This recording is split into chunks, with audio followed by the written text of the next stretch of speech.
साथियों, आज मैं आपके बीच में एक महत्वपूर्ण बात को लेकर के आपके बीच में आया हूँ। जिस महापुरुष राजभर महाराजा सुहेलदेव जी, जिनको आदर्श मान करके सुहेलदेव भारतीय समाज पार्टी मैंने बनाया,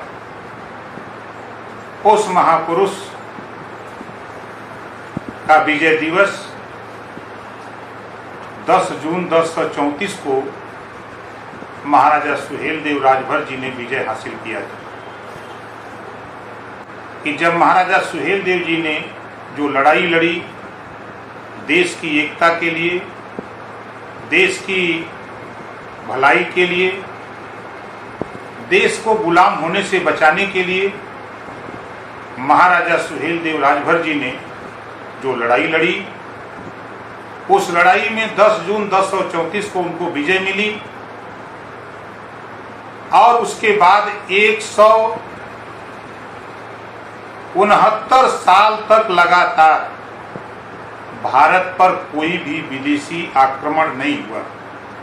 ये आतंक, ये भय महाराजा सुहेलदेव राजभर जी का पूरी दुनिया को गया कि भारत पर आंख दिखाओगे, भारत के खिलाफ अगर कोई षड्यंत्र रचोगे तो कोई यहां से बच के नहीं जाएगा। उन्हीं का वंशज ओम प्रकाश राजभर, महाराजा सुहेलदेव राजभर जी को आदर्श मानकर जब मैंने पढ़ा इतिहास को, भगवान राम अपनी पत्नी के लिए उन्होंने रावण का वध किया। रावण का वध करने के बाद जब भगवान राम अयोध्या आते हैं तो विजय में पूरे देश में दीपोत्सव मनाया जाता है, दीपावली मनाई जाती है। भगवान राम की पत्नी को रावण हर ले गया चोरी से, और भगवान राम ने रावण को मारा, और पूरे देश में दीपोत्सव मनाया जा सकता है।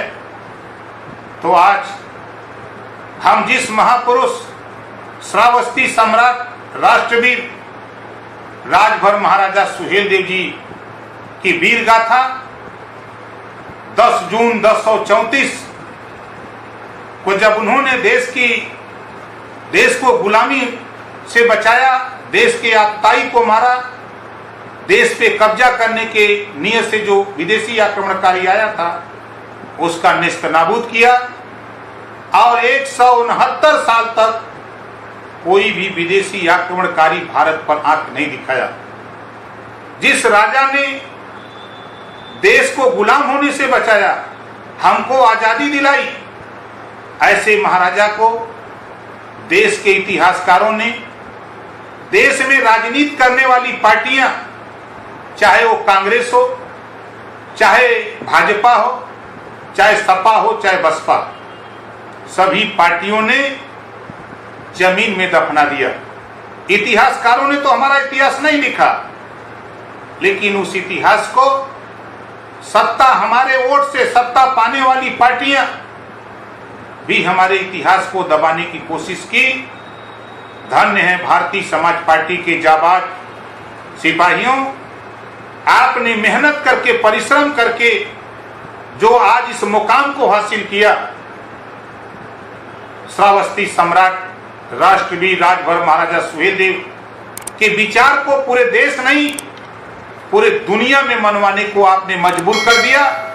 और आपने देखा कि जो कल तक महाराजा सुहेलदेव राजभर का नाम लेने को तैयार नहीं, आज हमारे देश के प्रधानमंत्री माननीय नरेंद्र मोदी को भी याद करना पड़ा।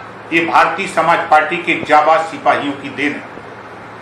प्रदेश के, उत्तर प्रदेश के सूबे के मुख्यमंत्री माननीय योगी आदित्यनाथ जी को भी महाराजा सुहेलदेव राजभर जी की जयंती मनानी पड़ी। समाजवादी पार्टी के मुखिया, सभी पार्टियों के, समाजवादी पार्टी के मुखिया माननीय अखिलेश यादव जी को भी एक आदेश जारी करना पड़ा कि 75 जिले में महाराजा सुहेलदेव जी की जयंती मनाई जाए। ये भारतीय समाज पार्टी के जाबाज सिपाहियों, तेरे संघर्षों की देन है। तेरे मेहनत परिश्रम के बल पे इस ऊंचाई तक हम ले आए।